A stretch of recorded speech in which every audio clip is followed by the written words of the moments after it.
India ने इतना मुश्किल टारगेट सेट कर दिया है, मतलब इतनी बड़ी लीड ले ली है। 500 रन हैं, 500।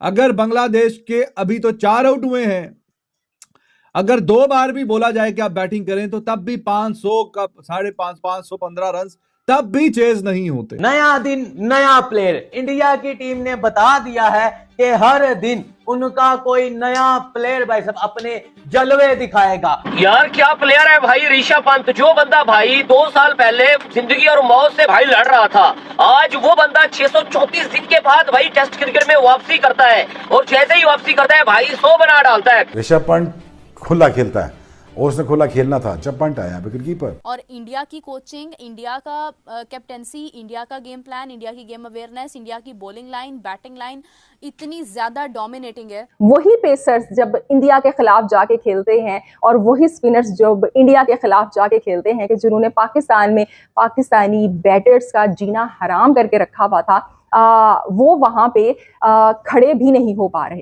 This is the magic of Indian bowling. बहुत शानदार तरीके से उन्होंने प्रेशर बनाए रखा। मैं कहता हूँ हिस्ट्री मेकर नहीं है, हिस्ट्री ब्रेकर होगा वो ऐसी ऐसी हिस्ट्री क्रिएट करेगा। शुभमन गिल ऐसी ऐसी हिस्ट्री क्रिएट करेगा जो कि इंडिया के किसी प्लेयर ने क्रिएट नहीं की। भाई साहब की टांगे टूट गई थी ऋषभ पंत की, और देखो भाई साहब फिर कैसे कम बैक किया यार। ऋषभ पंत और शुभमन गिल, इन लोगों ने बता दिया है कि बैटिंग कैसे करनी है। वही लिटन दास जो यहाँ पे मैन ऑफ क्राइसिस बन के सामने आए, वही मेहदी हसन मिराज जो कि यहाँ पे back to back half centuries लगा के गए।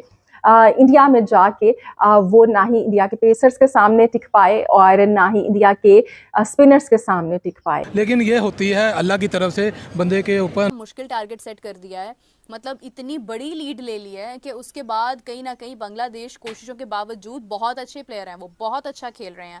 उनकी बैटिंग देख लो आप उनकी बॉलिंग देखो, आप उनकी फील्डिंग देखो, गेम प्लान देखो, गेम अवेयरनेस देखो, हर लिहाज से बांग्लादेश जो है वो अच्छे माइंडसेट के साथ जो है वो मैदान में उतरा। लेकिन उसके बावजूद सामने इंडिया है, और इंडिया की कोचिंग, इंडिया का कैप्टेंसी, इंडिया का गेम प्लान, इंडिया की गेम अवेयरनेस, इंडिया की बॉलिंग लाइन, बैटिंग लाइन इतनी ज़्यादा डोमिनेटिंग है कि मुश्किलात ही मुश्किलात है। मतलब बांग्लादेश को मैं ये नहीं कहती हूँ, I don't want to discourage any country और एनी टीम राइट नाउ। कोई भी टीम छोटी नहीं होती है, हर टीम अपनी परफॉर्मेंस के ऊपर 100% श्योरिटी के साथ मैदान में उतरती है। लेकिन जब इंडिया की बात आ जाती है तो फिर आपके लिए मुश्किल हो जाता है, क्योंकि इंडिया टेस्ट के अंदर इस वक्त इतना स्ट्रॉन्ग जा रहा है। विराट कोहली ने सचिन तेंदुलकर का रिकॉर्ड जो है वो ब्रेक कर दिया। बुमराह 400 विकेट्स लेने वाले बॉलर बन गए, 10वें बॉलर। मतलब इंडिया में ऑलरेडी 10 ऐसे बॉलर्स हैं जो 400 विकेट्स ले चुके हैं इसके अंदर। तो आप देखें कि अचीवमेंट्स हैं उनकी, एक माइलस्टोन्स उन्होंने अचीव किए हुए हैं। वो इतनी एक पुरानी टीम है जो शुरू से खेलते आ रहे हैं, मैचेस विन करते आ रहे हैं, और स्पेशली इस वक्त जो उनकी एक क्रिकेट अरूज पर है, उससे महसूस होता है कि किस तरह से उन्होंने चीज़ों को आइडियलाइज करते हुए वो आगे बढ़ रहे हैं, वो अपनी एक लेगेसी को कायम रख रहे हैं। तो उनके लिए कोई भी खेल, कोई भी मैच, कोई भी टीम छोटी नहीं है। तो वो एक मुश्किल टारगेट सेट करने के साथ साथ उनकी जो अप्रोच है वो ये है कि उनमें कोई बड़ा छोटा नहीं है। अगर जसप्रीत बुमराह है तो उतनी ही इंपॉर्टेंस जो है वो आकाशदीप की भी है, उतनी ही इंपॉर्टेंस जो है वो रविचंद्र अश्विन की भी है। तमाम जो बॉलर्स हैं वो सब लोग एक दूसरे को रिस्पेक्ट करते हैं, ओन करते हैं और मौका देते हैं। कैप्टन का जो है वो इसके ऊपर डिसीजन होता है कि उसने किस वक्त कौन से बॉलर को यूज़ करना है, और हर बॉलर पूरी कोशिश करता है विकेट निकालने की। जहाँ पर ज़रूरत होती है वहाँ पर वो विकेट निकाल लेते हैं। चेन्नई वर्सेस पिंडी, 2 वेन्यूज, एक टीम बांग्लादेश। और अब बांग्लादेश की टीम को अंदाजा हुआ होगा कि इन 2 वेन्यूज में जितना फर्क है उतना ही फर्क है टीम पाकिस्तान और टीम इंडिया की अप्रोच में, उतना ही फर्क है इन दोनों टीम्स के खेलने के अंदाज में। टीम बांग्लादेश जब पाकिस्तान में आई तो पाकिस्तान से वो वाकई बंगाल के टाइगर्स बन के निकले और बहुत अच्छा उन्होंने खेला। लेकिन अब उनको अंदाजा हुआ होगा कि उनकी अच्छी परफॉर्मेंस के साथ साथ जो क्रेडिट जाता है वो कुछ ना कुछ, किसी ना किसी हद तक टीम पाकिस्तान की बुरी परफॉर्मेंस को भी जाता है। टीम पाकिस्तान के जिसने दूसरे टेस्ट मैच में 26 पर 6 खिलाड़ी आउट कर दिए, वहां पे इनहिल लिटन दास और मेहदी हसन मिराज ने स्कोर को आगे बढ़ाते हुए 200 प्लस पे पहुंचा दिया। बल्कि बात यहां तक आ गई कि लिटन दास ने हसन महमूद के साथ मिलकर 69 रन बनाए और अपनी टीम के स्कोर को 262 पे पहुंचा दिया। और जवाब में जब पाकिस्तान की टीम सामने आई तो पाकिस्तान की टीम को 172 पे ऑल आउट कर दिया, 50 ओवर भी नहीं खेल सके।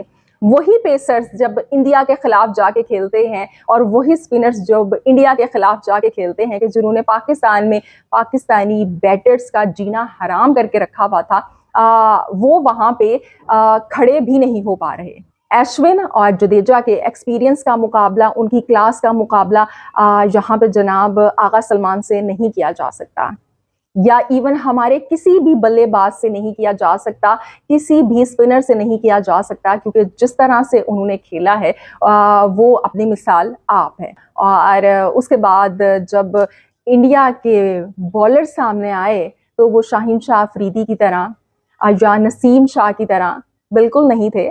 वो जनाब अपनी लाइन और लेंथ में, अपने एक्सपीरियंस में, अपनी क्लास में पक्के थे और उन्होंने शो किया कि क्या उनकी क्लास है कि 149 पे ऑल आउट किया। और वही मुशफिकुर रहीम जो कि पाकिस्तान के खिलाफ 191 बना के गए एशियन कंडीशंस में, और इसी तरह की मिलती जुलती पिच पे वही लिटन दास जो यहाँ पे मैन ऑफ क्राइसिस बन के सामने आए, वही मेहदी हसन मिराज जो कि यहाँ पे back to back half centuries लगा के गए, इंडिया में जाके वो